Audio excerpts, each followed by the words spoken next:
नमस्कार, मैं सम्राट राज, हमारे न्यूज़ चैनल में आपका स्वागत है। आइए जानते हैं संदीप सौरभ से इस मुद्दे पर कि बिहार की जीत हमारी है, अब दिल्ली की बारी है। इन पर क्या कुछ कहना है। हमारे साथ मौजूद हैं संदीप सौरभ जी, जो पालीगंज के विधायक हैं।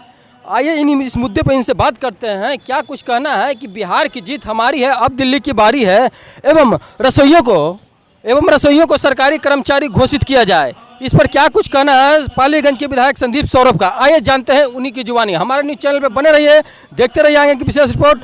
धन्यवाद। जो आज बैठक हुई, इतनी बड़ी बैठक हुई आप लोग की, एक पोस्टर में दिखा जा रहा है बिहार की जीत हमारी है, अब दिल्ली की बारी है। सर, इस पोस्टर क्या था? देखिए, यहाँ जो सम्मेलन हो रहा है वो all India scheme workers federation जो है उसका पहला सम्मेलन है।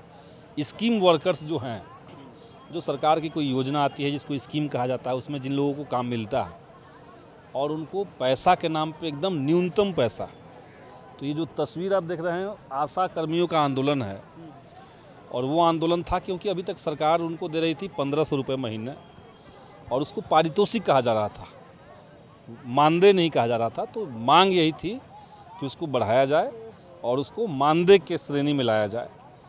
काफ़ी लंबा आंदोलन हुआ बिहार में। आप लोग जानते हैं कि करीब 20-25 दिन तक सारे आशा के लोग जो थे वो हड़ताल पे रहे, और भाकपा माले का जो आशा का संगठन है उसके नेतृत्व में वो आंदोलन चला, और अंततः सरकार ने उनका वेतन बढ़ाया। उनका वेतन अब 2500 मिलता है, और पारितोषिक नहीं कह करके अब उसको मानदेय कहा जा रहा है। तो ये 3000 सर, 2500 बढ़ा करके किया गया है। तो ये एक जहाँ पे आपका लंबे समय से सिर्फ 1500 रुपये मिल रहा था, उसको एक स्लॉट बढ़ाया गया है। लेकिन हमारी मांग और ज़्यादा है, और दूसरी हमारी मांग है कि इन लोगों को राज्य कर्मी का दर्जा दे, क्योंकि वो परमानेंट नेचर का काम कर रहे हैं। जब सरकार के स्वास्थ्य विभाग के तहत ये स्कीम चल रहा है, सरकार के सरकारी अस्पतालों में ये काम कर रहे हैं, इनके काम से जो स्वास्थ्य के मामले में जो सुधार हुआ है, प्रजनन के मामले में जो सुधार हुआ है, महिलाओं के स्वास्थ्य के मामले में जो सुधार हुआ है, वो तमाम जो उसका फ़ायदा सरकार उठाती है, उसको घोषणा करती है। तो सरकारी कर्मी उनको क्यों नहीं कहा जा सकता है? तो इसलिए इस साइड में आप देखें, रसोइयों को सरकारी कर्मी घोषित करो। आशा, रसोइया, सबको हम लोग चाहते हैं कि सरकारी कर्मी किया जाए।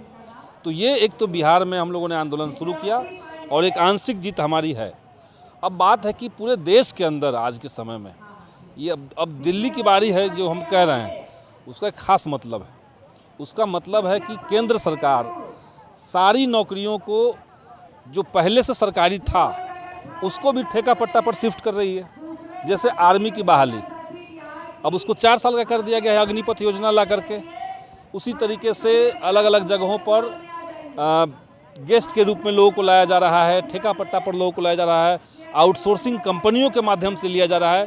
तो ये जो रवैया केंद्र सरकार का है, उसके खिलाफ एक बड़ा आंदोलन करने का और केंद्र के ऊपर जीत दर्ज करने का ये एक आह्वान इस सम्मेलन के माध्यम से हम लोग दे रहे हैं।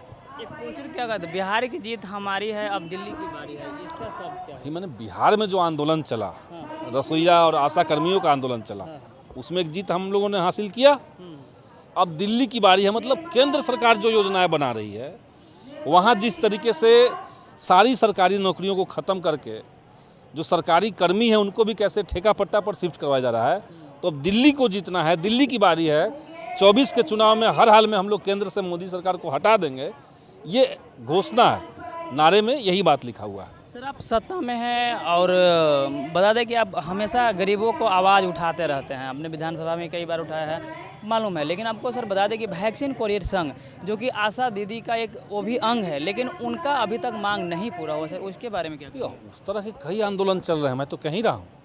इन तमाम आंदोलनों को सरकार ठीक से संज्ञान में ले, उन पर काम करे, और ये महत्वपूर्ण काम लोग कर रहे हैं ना। तो वैक्सीनेशन जो लोग दे रहे हैं, उनकी भी अगर कोई पेंडिंग मांगे हैं, सरकार को निश्चित तौर से सुनना चाहिए, उनको भी अपना आंदोलन को कंटिन्यू करना चाहिए। आपका कोई आंदोलन आज के समय में कोई भी मूवमेंट आप कर रहे हैं, जब तक वो मूवमेंट टिकाऊ नहीं हो पा रहा है, सरकार सुन नहीं रही है।